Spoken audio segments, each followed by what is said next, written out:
वस्सलातु वस्सलामु अला सय्यिदिल मुरसलीन व अला आलिहि व अस्हाबिहि व ज़ुर्रिय्यातिहि व अहलि बैतिहि अजमईन अम्मा बअद। फ़ौज़ु बिल्लाहि मिनश शैतानिर रजीम। बिस्मिल्लाहिर रहमानिर रहीम।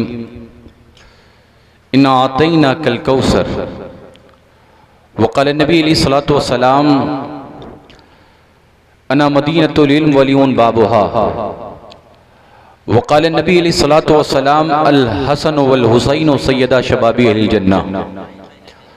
सदक़ल्लाहुल अज़ीम व सदक़ रसूलुहुन नबीयुल अमीनुल मतीनुल करीम व नहनु अला ज़ालिका मिनश शाहिदीन वश्शाकिरीन वल्हम्दुलिल्लाहि रब्बिल आलमीन। दुरूद पाक पढ़े बावज़ बुलंद अल्लाहुम्मा सल्लि अला सय्यदना मौलाना मुहम्मद व बारिक वसल्लिम सल्लु अलैहि सलातु वस्सलाम अलैका या रसूलल्लाह या हबीबल्लाह सल्लल्लाहु तआला अलैहि वसल्लम। माशाअल्लाह आप काफ़ी देर से बैठे हैं और इस बात का मुझे एहसास है कि ठंडक यहाँ ज़्यादा है। कसौचा शरीफ की बनिस्बत यहाँ ठंडक ज़्यादा है और आप खुले आसमान में बैठे हुए तो आपको ठंडक ज़्यादा लग रही होगी, मगर अल्लाह ताला की ज़ात से उम्मीद है कि जिन बाबरकत और जिन पाक नुफूस कुदसिया के ज़िक्र की महफिल में आप बैठे हैं, ये वो लोग हैं कि जिनकी निगाहें अगर पड़ जाएंगी तो आपकी दुनिया भी संवर जाएगी और आखिरत भी संवरती हुई नजर आएगी। शायर अहले सुन्नत शायर हरदिल अजीज बड़ी मोहब्बतों के साथ नाते पाक पढ़ रहे थे और आप बड़ी मोहब्बतों के साथ नात और मनक़बत सुन रहे थे। माशाअल्लाह, अल्लाह ताला आप सबको सलामत रखे। हमारे नाज़िम इजलास अशरफी साहब क़िबला, ये इनकी मोहब्बतें। कल मेरी फ़्लाइट है, लखनऊ से पूना जाना है मुझे। तमाम तर मसरूफियात को मैं मद्देनज़र रखते हुए आपके दरमियान हाजिर हो गया हूँ, लेकिन लोग बहुत कम नज़र आ रहे हैं। बड़ा कम साबका होता है जब इतने कम लोगों के दरमियान खिताब करना पड़ता हो, लेकिन अल्हम्दुलिल्लाह आप मोहब्बतों के साथ सुन रहे हैं, दिल जमई के साथ सुन रहे हैं, तो इंशाअल्लाह ताला फ़कीर कुछ देर आपके दरमियान खिताब करने की कोशिश करेगा। इरादा है आपको कुछ सुनने का या नहीं? ज़रा हाथ उठा के बताएं जिन्हें सोना है। ये सब सोना चाहते हैं, जो सुनना चाहते हैं ज़रा वो हाथ उठाएं। कौन कौन सुनना चाहता है? ये सब सुनना चाहते हैं। चलिए माशाअल्लाह, जिन्हें सुनना होगा वो बैठेंगे, जिन्हें जाना होगा वो जा सकते हैं, कोई ज़बरदस्ती नहीं है, मगर मैं सिर्फ अंदाज़ा करना चाहता हूँ कि आप किस तरह सुनते हैं। मैं शेर पढ़ रहा हूँ, उससे अंदाज़ा हो जाएगा कि आप कहाँ तक सुनना चाहते हैं। कि शायर कहता है, बगैर हुब्बे अली मुद्दा नहीं मिलता, बगैर हुब्बे अली मुद्दा नहीं मिलता, और इबादतों का हरगिज़ सिला नहीं मिलता, इबादतों का हरगिज़ सिला नहीं मिलता। और खुदा के बंदों सुनो गौर से खुदा की कसम, खुदा के बंदों सुनो गौर से खुदा की कसम, जिसे अली नहीं मिलते उसे खुदा नहीं मिलता, जिसे अली नहीं मिलते उसे खुदा नहीं मिलता। अजीजान मिल्लती इस्लामिया, आप मोहब्बतों के साथ सुन रहे थे। फकीर कचौचा मुकद्दसा से चलकर आपके दरमियान आया है। आप महसूस कर रहे हैं कि आज मजहब इस्लाम और नबी पाक सल्लल्लाहु अलैहि वसल्लम के गुलामों को पूरी दुनिया इस्लाम के पीछे लगी हुई है। मुल्क हिंदुस्तान नहीं, हम जैसे लोग हिंदुस्तान के बाहर भी जाते हैं। जिसे देखें वो इस्लाम के पीछे लगा हुआ है, जिसे देखें मुसलमानों के खिलाफ प्लानिंग चल रही है। कभी तलाक का मसला हो, कभी अजान का मसला हो, कभी दाढ़ी टोपी का मसला हो। आखिर क्या वजह है, क्या सबब है कि पूरी दुनिया मुसलमानों के खिलाफ जहर उगलती हुई नजर आ रही है? पूरी दुनिया मुसलमानों के खिलाफ प्लानिंग करती हुई नजर आ रही है। अजीजान मिल्लत इस्लामिया, इस्लाम की तारीख क्या है, इस्लाम का पस मंजर क्या है, पैगंबर इस्लाम की शान देखें। अजीजान मिल्लत इस्लामिया, वजूहात तो बेशुमार हैं, मगर मेरे और तुम्हारे नबी ने आज से 1450 साल पहले ऐलान किया था। आका करीम इरशाद फरमाते हैं, गदीर का मैदान है, खुम की वादी है, सहाबा का हुजूम है, पैगंबर इस्लाम अपने असहाब के दरमियान जलवा फरोज है। नबी पाक सल्लल्लाहु अलैहि वसल्लम इरशाद फरमाते हैं, ऐ मेरे गुलामों, ऐ मुझ पर अपना सब कुछ कुर्बान करने वालों, ऐ मुझसे मोहब्बत करने वालों, ऐ मुझ पर अपनी जान को निछावर करने वालों, मेरा पैगाम सुनो। आका करीम अपने गुलामों को असासा दे रहे हैं, सरमाया दे रहे हैं, खजाना अता फरमा रहे हैं। नबी पाक सल्लल्लाहु अलैहि वसल्लम इरशाद फरमाते हैं, इन्नी तरक्तु फीकुम मुस्तक़लाइन किताब अल्लाही व इतरती, ऐ मेरे चाहने वालों, मैं तुम में दो भारी भरकम चीजें छोड़े जा रहा हूं। एक है अल्लाह की मुकद्दस किताब कुरान मजीद, और दूसरे मेरा खानदान अहले बैत आले रसूल है। ये दो चीजें हैं, क्या है? एक है कुरान, तेज बोलिए, तेज बोलिए। सारी जिम्मेदारी उलमा की नहीं है, पीर साहब बोले, इमाम साहब बोले, मौलाना साहब बोले और आप सिर्फ बैठे रहे, नहीं, आप भी अपनी जिम्मेदारी निभाइए। अभी मैं गुजरात गया था, जलसे से पहले कुछ लोग मिलने आए, तो मैंने कहा कुरान मुकद्दस की तिलावत वगैरह आप लोग करते हैं? बोले बहुत परेशान रहते हैं हुजूर। हमने कहा कुरान वगैरह पढ़ते हैं? कहा हाँ कभी कभार पढ़ते हैं। तो मैंने कहा जब परेशान रहते हैं तो सूरह बकरा पढ़ लिया करिए। तो बोले हुजूर वो तो इमाम साहब पढ़ते हैं। मतलब सूरह बकरा हम नहीं पढ़ेंगे, ये काम इमाम साहब के पढ़ने का नहीं।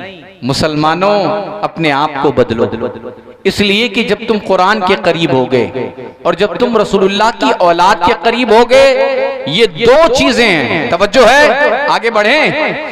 दो चीजें नबी पाक सल्लल्लाहु अलैहि वसल्लम ने अपने गुलामों को, अपने चाहने वालों को जो असासा दिया है, वो दो चीजें। आका करीम इरशाद फरमाते कुरान और अहले बैत, जब तक मेरी उम्मत इन दो चीजों के साथ जुड़ी रहेगी, दुनिया का कोई तूफान उनका कुछ नहीं बिगाड़ सकता। दुनिया की कोई ताकत उन्हें तकलीफ नहीं पहुंचा सकती। अजीजाने मिल्लत इस्लामिया तारीख उठाकर देखें, नबी पाक सल्लल्लाहु अलैहि वसल्लम के घर वाले, अल्लाह पाक कुरान मजीद में इरशाद फरमाता इन्ना आतैना कल कौसर। इस आयते करीमा का जो शान नुज़ूल है, जो पस मंजर है, जरा तवज्जो के साथ मेरी बात सुने। आकाए करीम के जब शहजादे पैदा हुए, ये उलमा बैठे, इनसे पूछिएगा, नबी पाक सल्लल्लाहु अलैहि वसल्लम के बेटे जब पैदा हुए, अल्लाह की मर्जी ये नहीं थी कि उनको उनकी जिंदगी वफा करे, वो जिंदगी उनकी वफा करे, वो दुनिया में रहें। अल्लाह की शान ये है कि अल्लाह की तरफ से इंतजाम ऐसा था कि उनकी जिंदगी ने वफा नहीं किया और वो फौत हो गए। हजरत कासिम, हजरत इब्राहिम जब वो फौत हुए तो मुनाफिकीन, दुश्मनाने इस्लाम उनका मजाक उड़ाने लगे और पैगंबर इस्लाम के बारे में ये कहने लगे माज़अल्लाह कि जब उनकी नस्ल ही बाकी ना रही तो उनका लाया हुआ दीन कहां से बाकी रहेगा। ये इस्लाम के दुश्मन कहने लगे कि जब हुजूर की औलाद ही ना बची तो उनका लाया हुआ दीन कहां से बचेगा, और आपस में तानो तशनी करने लगे, नबी पाक सल्लल्लाहु अलैहि वसल्लम पर बुहतान लगाने लगे, हुजूर की शान में तौहीन करने लगे। मगर मुस्तफा जाने रहमत की शान ये है, आका करीम का मकाम ये है कि अल्लाह ने मोहम्मद रसूलुल्लाह को अपना हबीब बनाया है। सारे नबी और सारे रसूलों की शान अपनी जगह है, मगर जो शान मोहम्मद रसूलुल्लाह को हासिल है वो किसी नबी को नहीं मिली, वो किसी रसूल को नहीं मिली। अजीजान मिल्लत इस्लामिया, अब इससे पहले कि मुस्तफा अफसरदा हो, मुस्तफा गमजुदा हो, मुस्तफा परेशान हो, मुस्तफा रंजीदा हो, अल्लाह ने हुक्म दिया है जिब्रील आयते करीमा का नुज़ूल फरमाओ और मेरे हबीब को मुज़्दा सुना दो, इन्ना आतैना कल कौसर। ऐ मेरे हबीब, लोगों की नस्लें उनके बेटों से चलती है, लोगों की नस्लें उनके लड़कों से चलती है, लोगों की नस्लें उनके शहजादों से चलती है। ऐ मुस्तफा, तुम्हारी नस्ल को तुम्हारी बेटी फातिमा ज़हरा से चलाएंगे। और अल्लाह ने सैयदे कायनात फातिमा ज़हरा की नस्ल में इतनी बरकत अता फरमाई, इतनी बरकत अता फरमाई कि करबला से लेकर आज तक और आज से लेकर कयामत तब तक नहीं आएगी जब तक रसूलुल्लाह के शहजादे दुनिया में रहेंगे। ये शान है, ये मकाम है नबी पाक सल्लल्लाहु अलैहि वसल्लम के घर वालों का। इसीलिए तो मैं अक्सर कहा करता हूं इमाम अहले सुन्नत कहते हैं या रसूल अल्लाह तेरी नस्ल पाक में है बच्चा बच्चा नूर का, तू है अहले नूर, तेरा सब घराना नूर का। क्या मतलब? रसूलुल्लाह की औलाद नूर है और जो इनके करीब हो जाते हैं अल्लाह उन्हें भी नूर वाला बना देता है, उन्हें भी नूर वाला बना देता है। अजीजान मिल्लत इस्लामिया तारीख उठाकर देखो, मौला अली हैं। कौन अली? अली वो हैं जो ताजुल औलिया हैं, इमामुल अस्फिया हैं। दुनिया में जिसे भी विलायत मिलती है तब तक नहीं मिलती जब तक अली के दर पर जाकर अली की गुलामी न करने लगे, अली का नाम न लेने लगे, अली के दर पर जाकर कासे गदाई न फैलाए। कौन अली? अली उस पाक हस्ती का नाम है कि जिसकी विलादत भी लाजवाब है, जिसकी शहादत भी लाजवाब है। बेशक तारीख में आपने उलमा से सुन रखा होगा, मौला अली की विलादत काबतुल्लाह शरीफ में हुई। कहाँ हुई? अच्छा, बाद रिवायतों में मिलता है कि काबे में नहीं हुई। इख्तलाफ है, हम लड़ाई और झगड़े के कायल नहीं हैं। हम तो किबला ये कहते हैं कि हम मौला अली को सिर्फ काबे में पैदा होने की वजह से नहीं मानते, हम अली को इसलिए मानते हैं क्योंकि अली को अजमत वाला मेरे नबी ने बनाया, बेशक शान वाला मेरे नबी ने बनाया। कौन अली? तारीख में मिलता है कि जब आपकी वालदा हजरत फातिमा बिनते असद काबे का तवाफ कर रही थी, अचानक विलादत के आसार जाहिर हुए। हजरत फातिमा बिनते असद काबे में दाखिल हुई और जैसे ही काबे में दाखिल हुई मौला अली की विलादत काबे में हो गई, काबे में हो गई। शायर कहता है कसेरा मयसर नशुदी सादत बकाबा विलादत व मस्जिद शहादत, कि कायनात में ये शर्फ किसी को नहीं मिला कि जिसकी विलादत भी खुदा के घर में हुई हो और शहादत भी खुदा के घर में हुई हो। ये शर्फ सिर्फ अली को मिला है। अजीजान मिल्लत इस्लामिया, अब मौला अली की वालिदा हजरत फातिमा बिनते असद, अली पैदा हुए काबे में, काबे से लेकर हजरत अली को अपने घर वापस लौटी। अब जब वापस लौटी तो मौला अली ने आंखें नहीं खोली।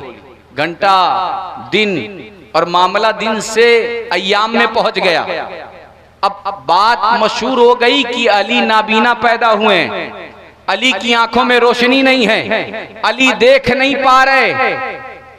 जैसे ही इस बात का इल्म मोहम्मद रसूलुल्लाह को हुआ, मेरे नबी काशाने नबूवत से निकले और हजरत फातिमा बिनते असद के घर की तरफ रुख करते हैं। दुनिया देखती है कि सिर्फ मोहम्मद सल्लल्लाहु अलैहि वसल्लम जा रहे हैं, मगर सूफिया कहते हैं नहीं नहीं, नबियों का इमाम तशरीफ ले जा रहा है, रसूलों का ताजदार तशरीफ ले जा रहा है, पैगंबर इस्लाम तशरीफ ले गए।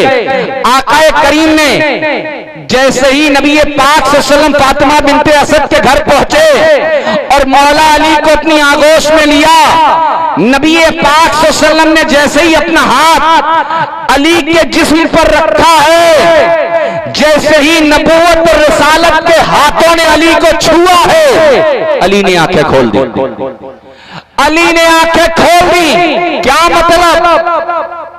दुनिया में जब बच्चा पैदा होता है तो पैदा होने के बाद माँ के चेहरे को देखता है, बाप के चेहरे को देखता है, पैदा होने के मकान को देखता है, रिश्तेदारों को देखता है, इज्जा अकरबा को देखता है, मगर कुर्बान जाओ अली की शान पर। अली पैदा हुए काबे में, काबा जो खुदा का घर और इस रुए जमीन पर सबसे बाबरकत घर। अली ने काबे को नहीं देखा, अली ने माँ को नहीं देखा, अली ने अपने मकाने असली को नहीं देखा, अली ने अपने दूसरे रिश्तेदारों को नहीं देखा। आखिर वजह क्या है? अलम तसव्वुर में मैंने सवाल किया है, मेरे जद, मेरे मुर्शिद, मेरे मौला, मेरे मावा, ए अली मुश्किल कुशा, आप काबे को नहीं देख रहे, वजह क्या है?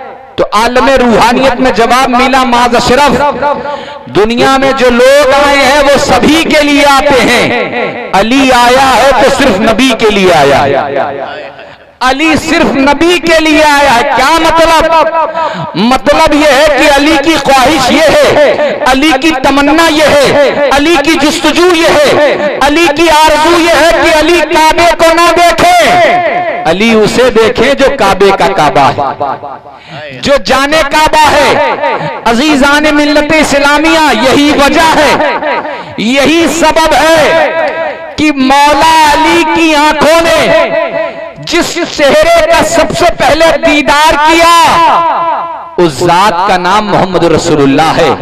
और अल्लाह ने इसी जियारत के सदक़ों तुफैल अली को वो मकाम दिया, वो शान अता फरमाई, वो अजमत अता फरमाई कि दुनिया में जब बंदा किसी मुश्किल में हो, नाम ले ले अली का और सिर्फ कह दे या अली मदद, तो बंदा मुश्किल में पड़ा रहता है, नाम लेते ही अली उसकी मदद फरमा देते हैं, अली उसकी दस्तगीरी फरमा देते हैं। और यही नहीं बल्कि अली की शान तो बहुत आला है, बहुत मकाम बुलंद है। जब अली की औलाद शहंशाह बगदाद अब्दुल कादिर जीलानी का मकाम यह है, फरमाते हैं अब्दुल कादिर जीलानी कि अगर मेरा चाहने वाला, मेरा मानने वाला, मुझसे मोहब्बत करने वाला कहीं हो, शुमाल में हो, जुनूब में हो, मशरिक में हो, मगरिब में हो, कहीं हो, मुझे आवाज दे। तो अब्दुल कादिर जीलानी फरमाते हैं कि मैं उसकी दस्तगीरी भी फरमाता हूं, उसकी मदद भी फरमाता हूं। ये शान है मौला अली के शहजादों की। इसीलिए तो मैंने अक्सर ये बात कही है कि वही अली का बेटा जब मुल्क हिंदुस्तान आया, दुनिया जिसे सुल्तानुल हिंद अताए रसूल कहती है, अली का शहजादा गरीब नवाज की शक्ल में संजर से जब निकला है अजमेर मुअल्ला की तरफ, तो तारीख लिखने वाले लिखते हैं कि गरीब नवाज के हाथों पर 10-20 लाख लोग नहीं, 90 लाख से ज्यादा लोग मुशर्रफ व इस्लाम होते हुए नजर आ गए। नारे तकबीर, नारे रिसालत, उर्से मुकद्दस, नारे तकबीर, सुभान अल्लाह। वही गरीब नवाज।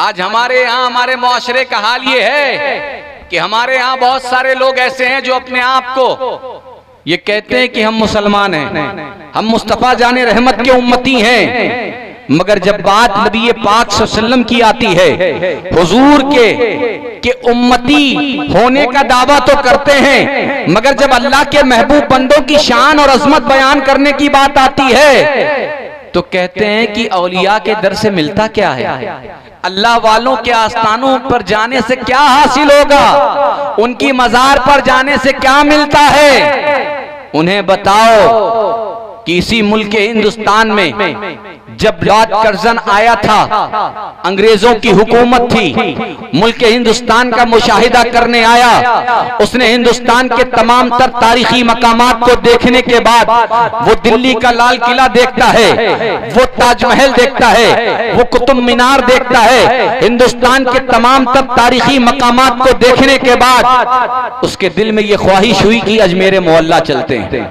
कहाँ चलते हैं? अजमेर मोहल्ला चलते। अंग्रेज अब जब वो हिंदुस्तान के तमाम तर तारीखी मकामात को देखने के बाद अजमेर शरीफ पहुंचा,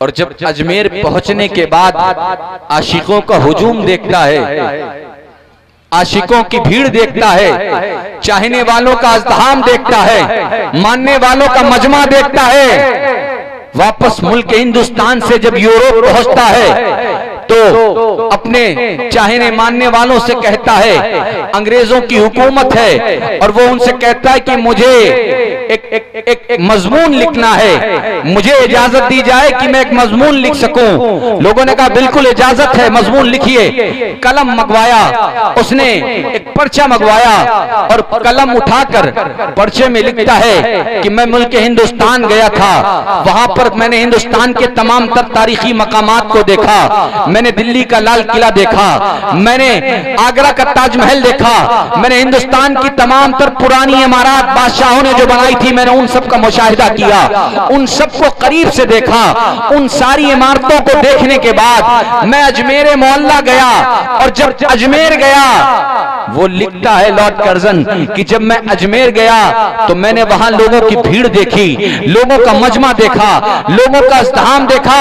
फिर वो कहता है मैं इन लोगों को नहीं जानता, अजमेर में जो सफेद गुंबद है जो उसमें आराम कर रहे हैं मुझे उनके बारे में नहीं पता, मगर हाँ मैं इतना जरूर कहता हूं कि मुल्क हिंदुस्तान में दावा कोई करे कि हिंदुस्तान के हाकिम हम हैं, हिंदुस्तान के बादशाह हम हैं, हिंदुस्तान के वाली हम हैं, मगर लॉर्ड कर्जन अपनी किताब में लिखता है मैंने अपनी आंखों से देखा है हिंदुस्तान में सफेद गुंबद के अंदर जो जात आराम कर रही है, हिंदुस्तान की बात दो और हिंदुस्तान की हुकूमत उसी ख्वाजा ख्वाजगान हमामी हिंदुस्तान हजरत ख्वाजा मोइनुद्दीन चिश्ती अजमेरी के हाथों में कायम और दायम है।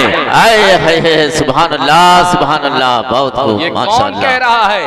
ये लॉर्ड कर्जन जो अंग्रेज है, जो मुसलमान नहीं है, वो ये रसाले में लिखता हुआ नजर आता है कि मुल्क हिंदुस्तान की हुकूमत का दावा कोई करे मगर हिंदुस्तान की हुकूमत जिनके हाथों में है उस जात का नाम गरीब नवाज है। अजीजान मिल्लत इस्लामिया, क्या मतलब ये साफ है, आज भी इतने तमाम तर माहौल के बावजूद भी मुल्क हिंदुस्तान से आज भी प्राइम मिनिस्टर गरीब नवाज की बारगाह में चादर भेजने पर मजबूर है। आपने देखा होगा, न्यूज में भी सुना होगा, पेपर में भी देखा होगा, पढ़ा होगा कि प्राइम मिनिस्टर की तरफ से गरीब नवाज की बारगाह में चादर भेजी गई। क्या मतलब ये है कि प्राइम मिनिस्टर की तरफ से जो चादर भेजी जा रही है हमारे लिए वो सनद नहीं है, हमारे लिए वो सनद की हैसियत नहीं है जो चादर भेजना, मगर हाँ ये अल्लाह वाले हैं, ये अपनी शान और अजमत बता रहे हैं कि हुकूमत के तख्त पर बैठने वालों गरीब नवाज की बारगाह में तुम्हें भी आना पड़ेगा। ये वो बारगाह है जहां इंसान मोहब्बतों के साथ भी आता है और जब परेशान होता है तो मजबूर होकर भी आता है। ये अल्लाह वालों का आस्ताना है। यहीं से बहुत करीब कचौचा शरीफ है जिसके बारे में आपने सुन रखा है। लोग कहते हैं कि बुजुर्गों के पास जाने से क्या मिलता है, मगर वही लोग जब घर में कोई परेशानी आती है, जब घर में कोई दिक्कत आती है, जब घर वाले परेशान हो जाते हैं, हर जगह का इलाज करवाने के बाद जब कोई दवा काम नहीं करती तो फिर अल्लाह वालों के आस्थाने पर जाओ, उनकी बारगाह में पहुंचने के बाद जो फैज मिलता है वो दुनिया के किसी डॉक्टर और दुनिया के किसी हकीम की दवाओं में नहीं मिलेगा। इसलिए कि ये अल्लाह के महबूब बंदे हैं। मखदूम पाक हजरत मोदी से देहलवी ने कहा था कि मखदूम पाक के आस्थाने के करीब जो नीर है, नीर जो तालाब आप देख रहे हैं वो तालाब, फरमाया उस तालाब के पानी में भी अल्लाह ने शिफा अता फरमाई। बेशक बेशक। और मैं आपको बताऊं ये बात बहुत दूर की नहीं है, बल्कि कचौचा शरीफ में अभी हाल ही में 3-4 साल पहले अचानक ऐसा हुआ कि मछलियां बड़ी तेजी से मरने लगी। बहुत सारी मछलियां हैं नीर में। जब वो बहुत तेजी से मरने लगी तो लोगों को ये फिक्र हुई कि कहीं ऐसा तो नहीं कि पानी में कोई पॉइजन, कोई जहर फैल गया है, पानी में कोई कमी तो नहीं आ गई, पानी में कोई दिक्कत तो नहीं हो गई। इसलिए कि लाखों का मजमा उस पानी को पीता भी है और ले भी जाता है। कहीं ऐसा तो नहीं कि पानी में कोई तकलीफ, कोई दिक्कत, पानी में कोई जरासीम आ गए जिसकी वजह से मछलियां मरने लगी। ये अल्लाह वालों के आस्थाने से मंसूब नीर है। अरे अल्लाह वालों की शान ये है कि अल्लाह वालों के साथ अगर कुत्ता उनके पीछे चलने लगे, असहाबे कहफ, अगर असहाबे कहफ के साथ कुत्ता उनके पीछे चलने लगे तो अल्लाह पाक कुरान मुकद्दस में असहाबे कहफ के साथ साथ उनके कुत्ते का भी जिक्र फरमा देता है। और यही नहीं बल्कि शान देखें, मकाम देखें, अल्लाह वालों की अजमत क्या है। यही तो परवरदिगार आलम समझाना चाहता है अपने हबीब के उम्मतियों को कि अगर कुत्ता अल्लाह वालों की सोबत में आ जाए तो कुत्ते को जन्नत में जगह मिल जाती है। तो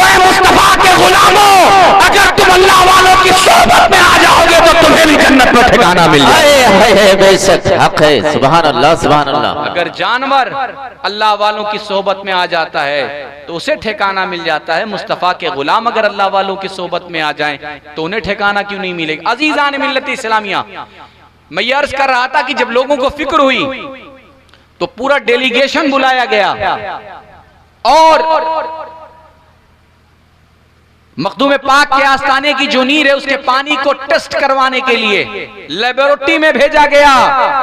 आज भी न्यूज़पेपर की कटिंग मौजूद है, जो लोग कचौदा शरीफ जाते हैं उनसे पूछिए, जब लेबोरेटरी में टेस्ट के लिए पानी भेजा गया और डॉक्टरों की पूरी टीम, डॉक्टरों का पूरा पैनल, बड़े बड़े साइंस के माहिरीन जब उस पानी को चेक करते हैं कि कहीं ऐसा तो नहीं कि इस पानी में कोई जहर फैल गया है, कोई जरासीम आ गया, पानी में कोई ऐसी चीज आ गई जिससे पीने वाले को नुकसान पहुंचने ना लगे, तो डॉक्टरों की टीम ने जब बड़ी बड़ी मशीनों में उस पानी को डालकर चेक किया तो डॉक्टर हैरत करने लगे और डॉक्टरों ने ये लिखा कि नीर का जो पानी है, इस पानी की क्वालिटी इतनी अच्छी है कि बड़ी बड़ी आरओ मशीन में जो पानी फिल्टर होकर आता है उससे ज्यादा साफ पानी तो नीर का है। माशाअल्लाह। अजीजान मिल्लत इस्लामिया, जो बड़ी बड़ी फिल्टर मशीनों में जितना प्योर पानी नहीं मिलता उससे ज्यादा अच्छा पानी नीर का है। क्या मतलब? वजह कुछ और नहीं, वजह यह है कि नीर शरीफ का पानी वो है जिसे मखदूम पाक से निस्बत है और मखदूम पाक ने जिक्र करके नीर शरीफ की तैयारी की थी और बेशुमार फजीलतों का हामिल बना दिया उस पानी को। अजीजान मिल्लत इस्लामिया, ये अल्लाह के महबूब बंदे हैं, अल्लाह के बरगुजीदा बंदे हैं। मखदूम पाक की औलाद आज 700 साल कमोबेश गुजर गए, मगर कचौचा मुकद्दसा का खानदान आप देखते हुए चले आ रहे हैं। कल भी चमक रहा था, आज भी चमक रहा और इंशाअल्लाह क़यामत तक चमकता रहेगा इंशाअल्लाह। वाहिद एक ऐसा खानदान है मुल्क हिंदुस्तान में, सादात तो हर जगह हैं अल्हम्दुलिल्लाह, सब हमारे हैं, मगर किचौचा शरीफ वाहिद एक ऐसी खानका है हिंदुस्तान में जहां हर जमाने में आलिम आपको मिलते चले आ रहे हैं। कोई ऐसा जमाना नहीं है कि जिस जमाने में वहां आलिम ना हो और जिस जमाने में कोई अल्लाह का महबूब बंदा ना हो। वही किचौचा मुकद्दसा कि जिस किचौचा मुकद्दसा की सरजमीन से निकलने वाली जात जिसे दुनिया हुजूर सरकारे कला कहती थी, वो सरकारे कला सैयद मुख्तार अशरफ, अल्लाह ने इतना नूरानी चेहरा अता फरमाया था कि जब हुजूर सरकारे कला एक मरतबा मध्य प्रदेश की सरजमीन पर गए, आशिकों का हुजूम था, चाहने वालों ने पालकी मंगाई, लाखों का मजमा, हुजूर सरकारे कला पालकी में बैठे, आशिकों का हुजूम जब लेकर निकला हुजूर सरकारे कला को, तो उस मजमे में सड़क पर बहुत सारे गैर मुस्लिम खड़े थे। हुजूर सरकारे कला के चेहरे को देखने के बाद किसी गैर मुस्लिम ने ये कहा कि आखिर ये जो आए हैं ये कहां के हैं। उस मजमे से किसी का ताल्लुक उस शख्स से था, उससे पूछा कि ये जो साहब जो बाबा जी आए हैं ये कहां के हैं।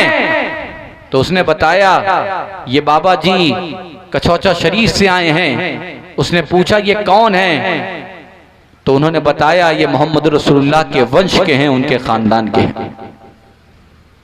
तो वहां लोग बयान करते हैं कि उस गैर मुस्लिम ने जब चेहरा देखा तो ये कहने लगा, अरे जब मोहम्मद रसूलुल्लाह के वंश में पैदा होने वाले लोग इतने नूरानी इतने खूबसूरत होते हैं तो तुम्हारे नबी कितने खूबसूरत होते हैं। सुभान अल्लाह सुभान अल्लाह। बहुत ये अल्लाह वाले हैं, ये अल्लाह के महबूब बंदे हैं। इसीलिए तो मैंने एक बात कही थी कि एक बार अल्लाह वालों के दर से करीब तो हो जाओ, उनकी सोहबत में तो आ जाओ। इसीलिए शायर कहता है, हर ख्वाही हम नशीनी बखुदा ऊ नशीनत दर हुजूर औलिया। जो चाहता है कि उसे अल्लाह का कुर्ब मिल जाए, उसे चाहिए कि वो अल्लाह वालों की सोहबत में बैठा करे। हजरत मालिक इब्ने दीनार अल्लाह के महबूब बंदे हैं, अल्लाह के बरगुज़ीदा बंदे हैं। एक बार हजरत मालिक इब्ने दीनार का मुनाजरा होने लगा एक दहरिये से। दहरिया कहने लगा, ए मालिक, अल्लाह एक है तो इस बात की दलील क्या है? हजरत मालिक इब्ने दीनार ने दलील दी, दहरिया मानने को तैयार नहीं। हजरत मालिक इब्ने दीनार उसे समझाते रहे, उसे बताते रहे, उसे दलील पर दलील देते रहे, मगर दहरिया मानने को तैयार नहीं। हजरत मालिक इब्ने दीनार ने कहा, अल्लाह एक है, इस्लाम सच्चा दीन है, मोहम्मद रसूलुल्लाह आखिरी नबी हैं, कुरान अल्लाह की किताब है, मगर दहरिया मानने को तैयार नहीं हुआ।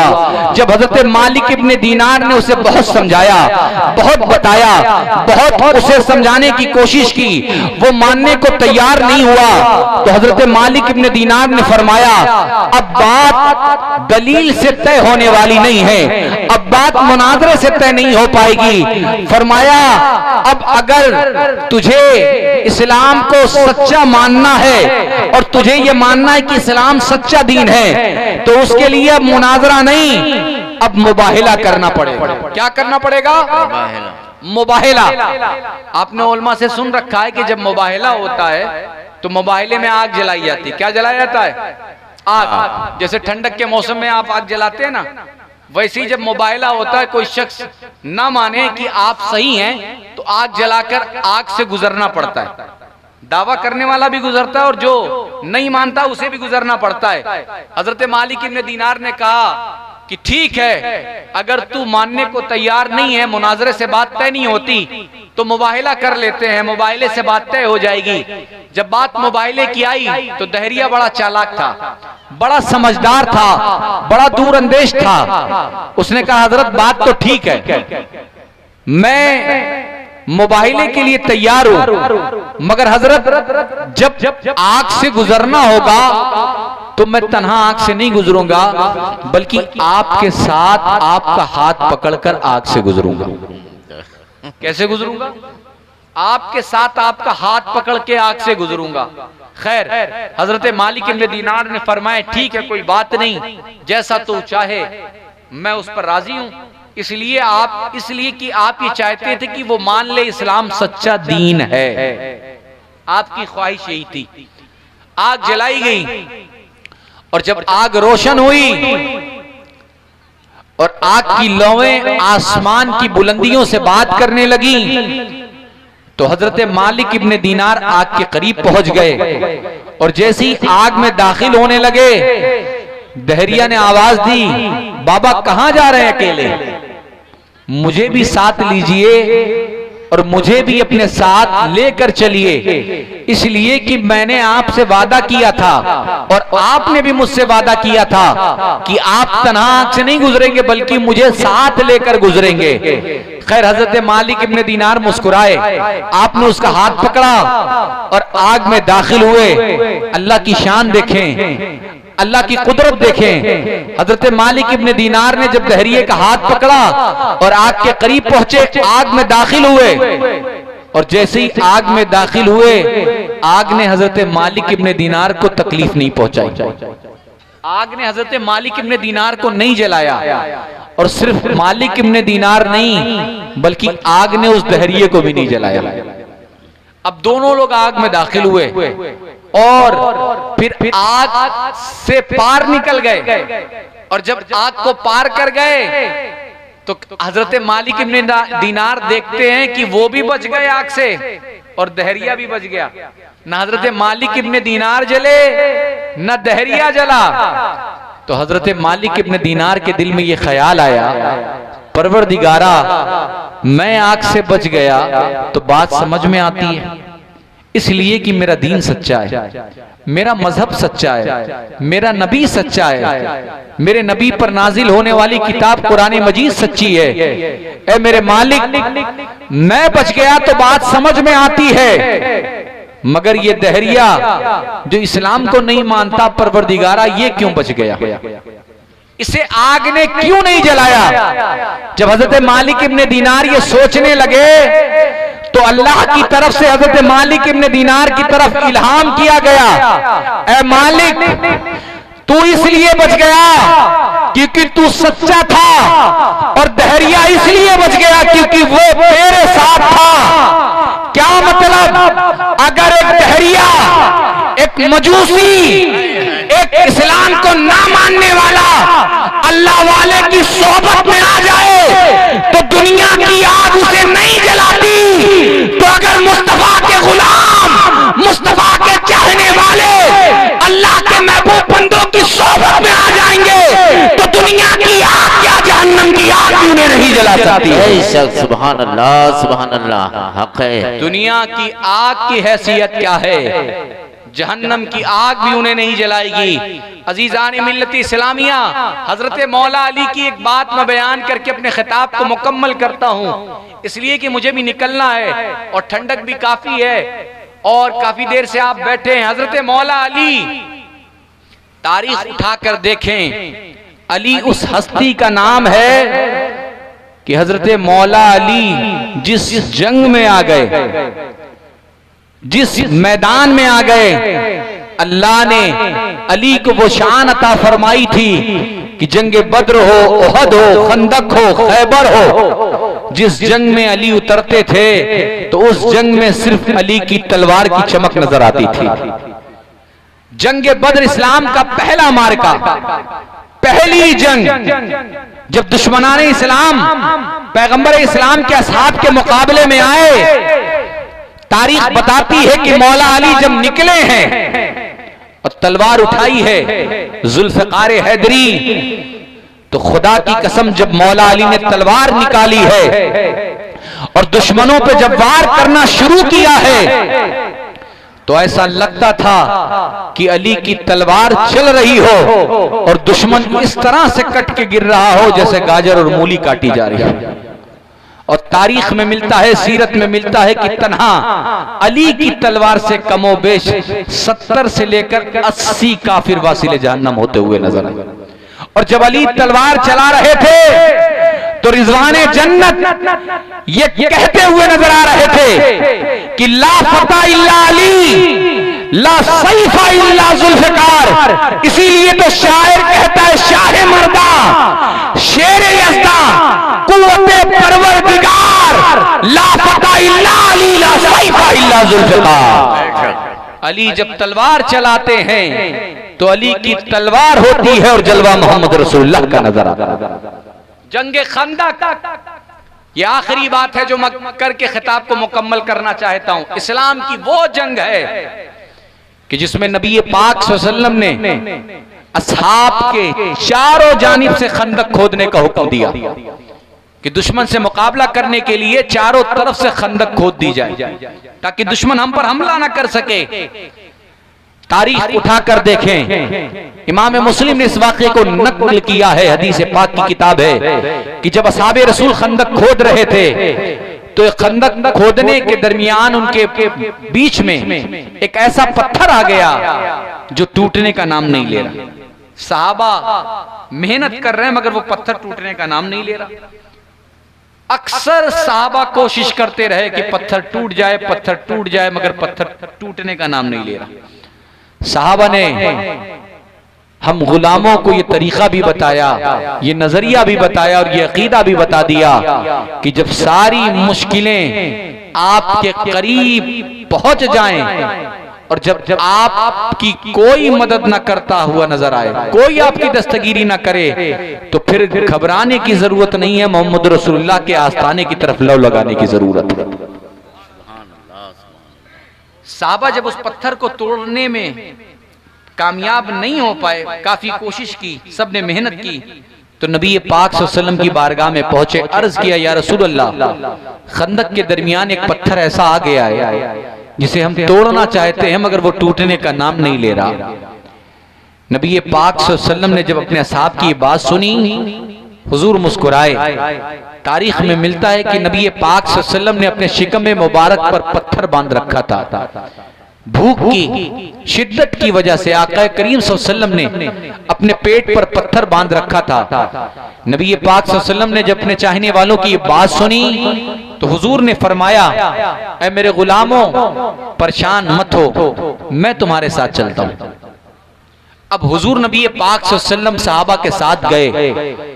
इमाम मुस्लिम ने हदीस पाक में तारीख के हवाले से इस वाक़े को नकल किया है।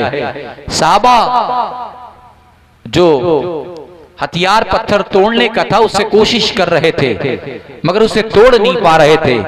आका करीम सल्लल्लाहु अलैहि वसल्लम ने अपने पेट पर पत्थर बांध रखा था। नबी पाक सल्लल्लाहु अलैहि वसल्लम ने फरमाया क्या मामला है? इसकी हुजूर ये मामला है, हम पत्थर तोड़ना चाहते हैं मगर ये टूटने का नाम नहीं ले रहा।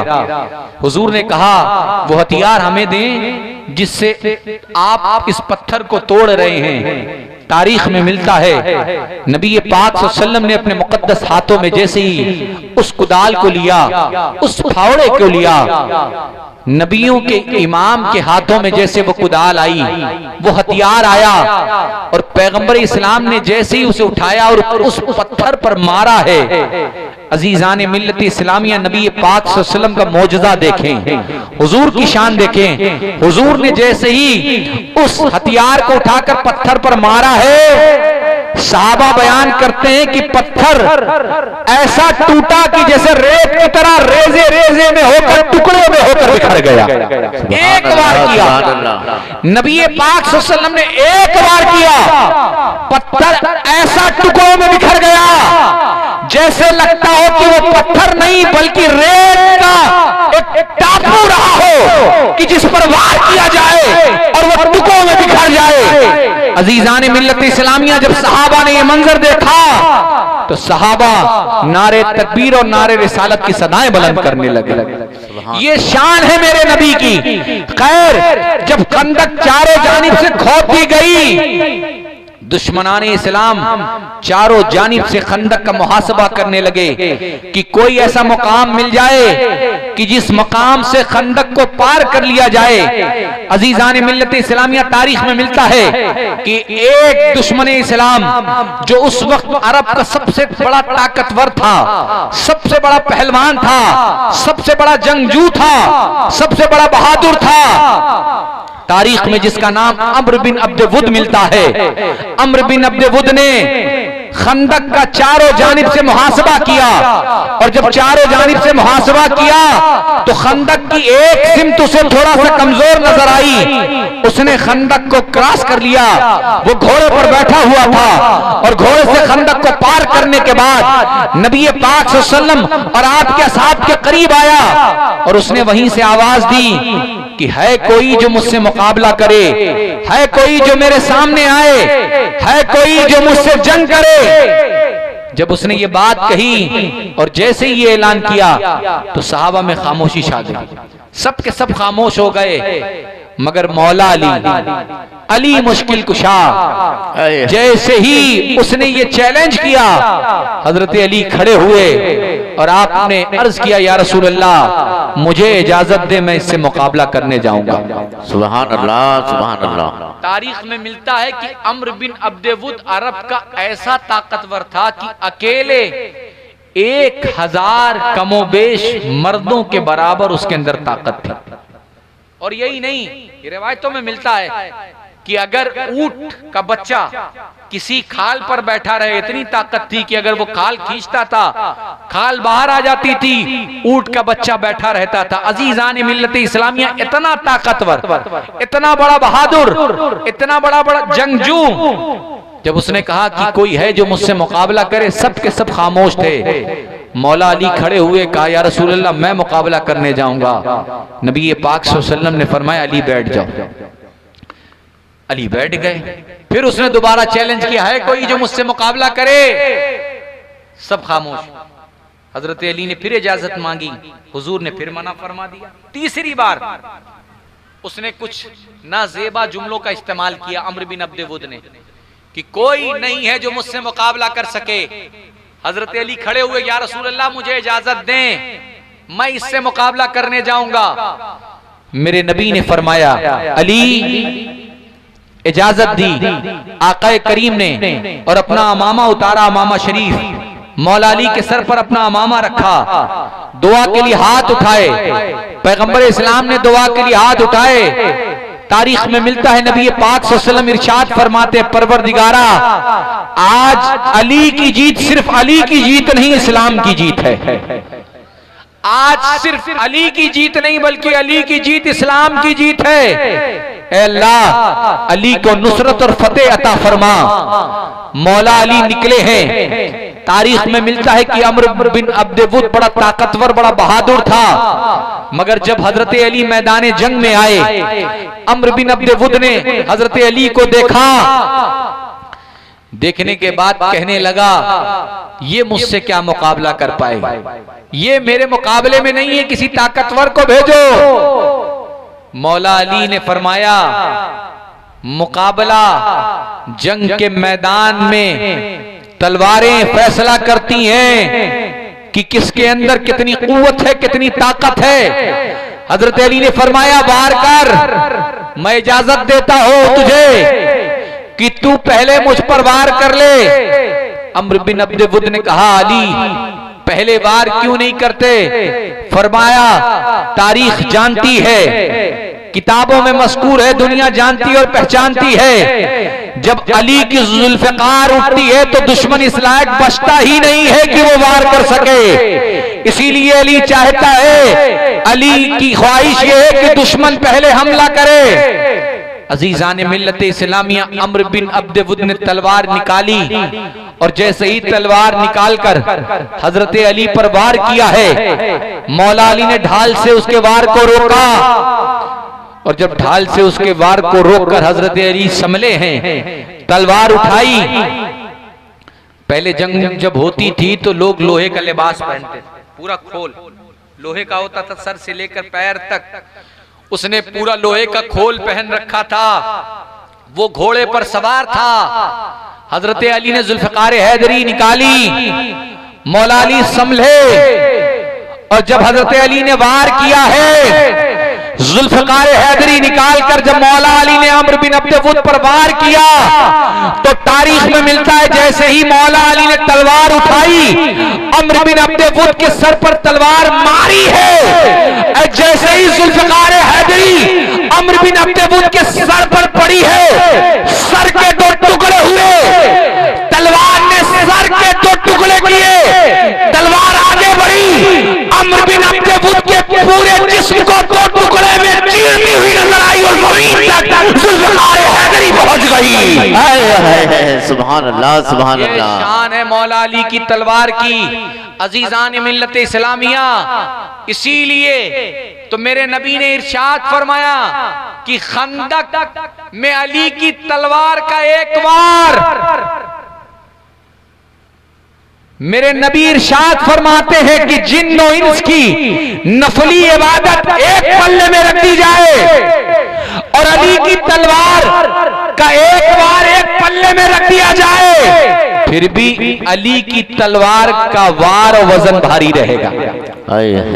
ये शान है मौला अली की। इसीलिए कहा जाता है, बंदा अली से मोहब्बत करे, अली से प्यार करे, अली के दर का साइल बन जाए तो फिर उसे दर बदर भटकने की जरूरत नहीं पड़ती। इसलिए कि मौला अली की शान ये है, उनके घर वालों का मकाम ये है, इमाम हसन, इमाम हुसैन, इमाम ज़ैनुल आबिदीन, इमाम मोहम्मद बाक़िर, इमाम जाफर सादिक, इमाम मूसा काज़िम, इमाम अली रज़ा, इमाम तकी, इमाम नकी, इमाम हसन अस्करी, ये वो खानदान है कि जब ये सिलसिला बगदाद पहुंचता है तो शहंशाह बगदाद अब्दुल कादिर जिलानी बन जाता है। जब ये सिलसिला अजमेर पहुंचता है तो सुल्तानुल हिंद बन जाता है। दिल्ली पहुंचता है तो महबूब इलाही बन जाता है।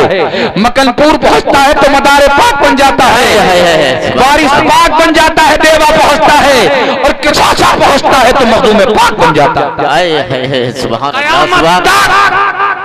कयामत तक मेरे नबी ने अपने गुलामों को यह तरीका दे दिया कि ऐ मुझसे मोहब्बत करने वालों, अगर चाहते हो कामयाब हो जाओ तो मेरी औलाद से मोहब्बत करते रहना, मेरे घर वालों से मोहब्बत करते रहना, मेरी नस्ल से मोहब्बत करते रहना। इसलिए कि दुनिया ने देखा है करबला का मैदान कि करबला में इमाम हुसैन और आपके रुफ़क़ा जब यजीद के पूरे लाहो लश्कर के मुकाबले में इमाम अली मकाम निकले थे तो किसके लिए निकले थे? रसूलुल्लाह के दीन को बचाने के लिए निकले थे, नाना के दीन के तहफ्फुज़ के लिए निकले थे। अजीजान मिल्लत इस्लामिया, तारीख़ कर्बो बला का मंजर आखिरी जुमले में समेट रहा हूं कि रसूल की नस्ल का एक शहजादा, दुनिया जिसे इमाम ज़ैनुल आबिदीन कहती है, जब इमाम ज़ैनुल आबिदीन करबला से लौटे हैं मदीने के लिए, तो तारीख में मिलता है कि यजीद के बेटे और बेटियों की तादाद 3, 5, 7, 12, 15, 17 न जाने कितने बेटे और बेटियां थीं, मगर करबला के बाद दुनिया यजीद को भूल गई, यजीद की नस्ल खत्म हो गई, यजीद की औलाद का नामो निशान मिट गया और हुसैन की औलाद में अल्लाह ने इतनी बरकत अता फरमाई कि आज पूरी दुनिया में आले रसूल नजर आ रहे हैं। सुभान अल्लाह, सुभान अल्लाह। नारे तकबीर, नारे रिसालत, नारे रिसालत, जिक्र शोहदाए करबला, नारे तकबीर। पूरी दुनिया में आले रसूल नजर आ रहे हैं। क्या मतलब साफ है, जो रसूलुल्लाह की औलाद के कदमों में आ जाता है वो हजरत हुर बन जाता है, वो जुनैद बगदादी बन जाता है, वो इमाम अहले सुन्नत बन जाता है, और जो इनसे टकराता है वो यजीद बन जाता है। यजीद का नामो निशान मिट गया, मगर हुसैन के नाम में इतनी अल्लाह ने बरकत अता फरमाई कि हुसैन भी जिंदा है, हुसैन के चाहने वाले भी जिंदा है। बेशक, सुभान अल्लाह, सुभान अल्लाह। और हुसैन की शान तो बहुत आला है, हुसैन के नाम में अल्लाह ने इतनी बरकत अता फरमाई कि जहां देखो गुलाम हुसैन नजर आ रहे हैं, हुसैन के गुलाम नजर आ रहे हो। जब तक दुनिया रहेगी हुसैन के गुलाम रहेंगे। अल्लाह ताला हम सबको कहने सुनने से ज्यादा अमल करने वाला बनाए और हमें जब तक दुनिया में रखे हुजूर का गुलाम बनाकर रखे। अस्सलामु अलैकुम रहमतुल्लाहि तआला व बरकातहू।